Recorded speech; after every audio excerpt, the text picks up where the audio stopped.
एक, उत्तर हड़प्पा काल की ताम्र निधि संस्कृति निम्नलिखित में से किस एक मुद्भांड प्रकार से अंतरिम रूप में पहचानी गई है? ए. सोठी मृद्भांड, बी. गैरुवर्णी मृद्भांड, सी. चित्रित धूसर मुद्भांड, डी.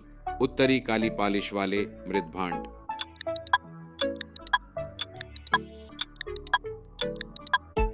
इस प्रश्न का उत्तर बी ऑप्शन है। व्याख्या उत्तर हड़प्पा काल की ताम्रनिधि संस्कृति गेरुवनर्णी मृद्भांड से अंतरिम रूप से पहचानी गई है। गेरुवणों मृद्भांड गंगा घाटों के मध्य भाग में ताम्र पाषाणिक काल में पाए गए हैं। यह गेरुवर्णी मुद्भांड अहाड़, गिलुंद एवं बलथल नामक स्थान में पाए गए हैं। 2. निम्नलिखित कथनों पर विचार कीजिए। 1. मोहनजोदड़ो में आवास निर्माण में कभी चूना गारा का प्रयोग नहीं हुआ। 2. धौलावीरा में आवास निर्माण में कभी पत्थर का प्रयोग नहीं हुआ। उपरोक्त कथनों में से कौन सा से सही है? ए. केवल 1, बी. केवल 2, सी. 1 और 2 दोनों, डी. न तो 1 और न ही 2।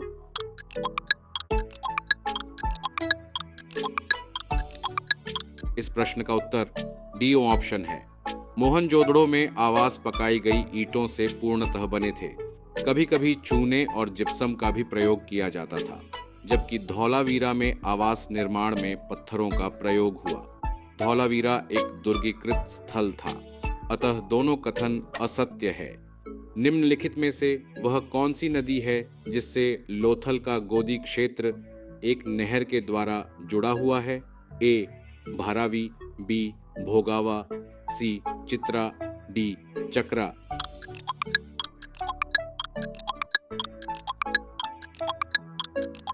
इसका उत्तर ऑप्शन बी भोगावा है। लोथल, साबरमती और भोगावा नदियों के मध्य स्थित था। यह स्थल पश्चिमी एशिया से व्यापार का प्रमुख बंदरगाह था। सिंधु घाटी सभ्यता की मुद्राओं पर निम्नलिखित में से किन पशुओं की आकृतियां पाई जाती हैं? 1. बैल, 2. हाथी, 3. गैंडा, ए. केवल 1, बी. 1 और 2, सी. 2 और 3, डी. 1, 2 और 3।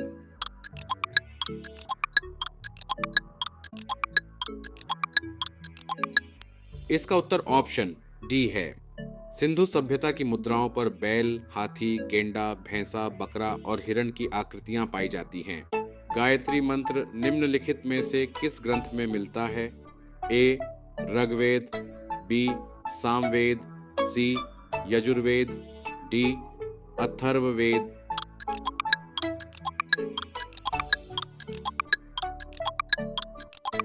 इसका उत्तर ए. ऋग्वेद है। व्याख्या गायत्री मंत्र ऋग्वेद के तृतीय मंडल से संबंधित है। इसके रचयिता महर्षि विश्वामित्र हैं। प्रसिद्ध सूक्ति तत्वमसि निम्नलिखित में से किस उपनिषद में मिलती है? ए. छांदोग्य, बी. मुंडक, सी. मांडुक्य, डी. ईशावास्य।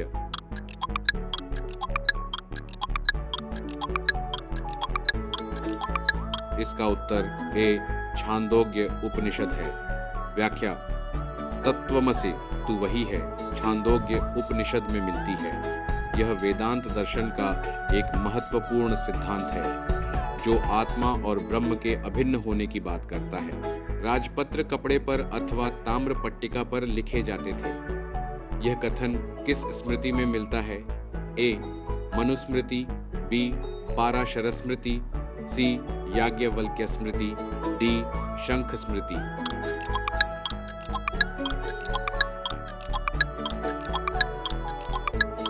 इसका उत्तर ए. मनुस्मृति है। मनुस्मृति में वर्णन है कि राजकीय आदेश कपड़े अथवा ताम्रपट पर लिखे जाते थे। यह प्रशासनिक प्रक्रिया और प्राचीन लेखन विधियों का परिचायक है। दाशराज 10 राजाओं का युद्ध का उल्लेख कहाँ मिलता है? ए. ऋग्वेद, बी. यजुर्वेद, सी. सामवेद, डी.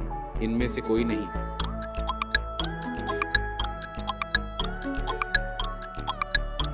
इसका उत्तर ए. ऋग्वेद है। ऋग्वेद में दाशराज युद्ध का उल्लेख है। यह युद्ध राजा सुदास और 10 जनों के गठबंधन के बीच लड़ा गया था। यह घटनाक्रम पश्चिमी पंजाब में हुआ था।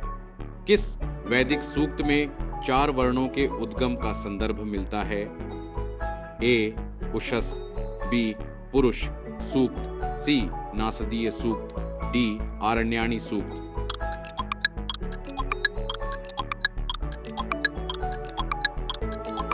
इसका उत्तर बी. पुरुष सूक्त है।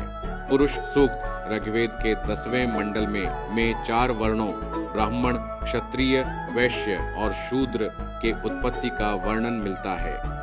महायान बौद्ध मत की 2 दार्शनिक शाखाएं कौन सी हैं? ए. माध्यमिका और योगाचार, बी. विज्ञानवाद और स्थविरवाद, सी. महासांघिक और थेरावाद, डी. आचार्यवाद और सर्वास्तिवाद।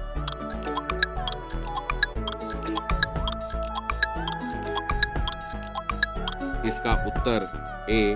माध्यमिका और योगाचार है। माध्यमिका दर्शन नागार्जुन द्वारा प्रतिपादित जो शून्यवाद पर आधारित है। योगाचार दर्शन मैत्रेयनाथ और उनके शिष्य असंग ने इसे विकसित किया।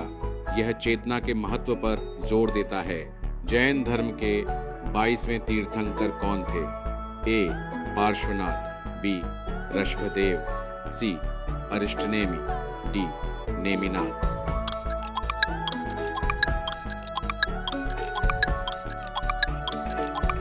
इसका उत्तर सी. अरिष्टनेमि है। जैन तीर्थंकर की संख्या 24 है। अरिष्टनेमि जैन धर्म के 22वें तीर्थंकर थे। उनके प्रतीक नीलोत्पल, नीले कमल हैं।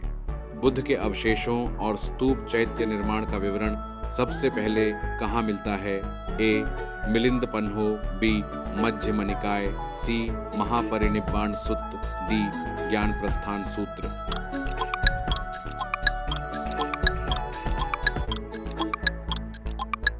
इसका उत्तर सी. महापरिनिब्बाण सुत्त है। महापरिनिब्बाण सुत्त में स्तूप और चैत्य निर्माण के निर्देश और बुद्ध के अवशेषों के वितरण का वर्णन मिलता है। कुंडग्राम, जहां महावीर का जन्म हुआ, का आधुनिक नाम क्या है? ए. वैशाली, बी. पटना, सी. बासुकुंड, डी. पैठण।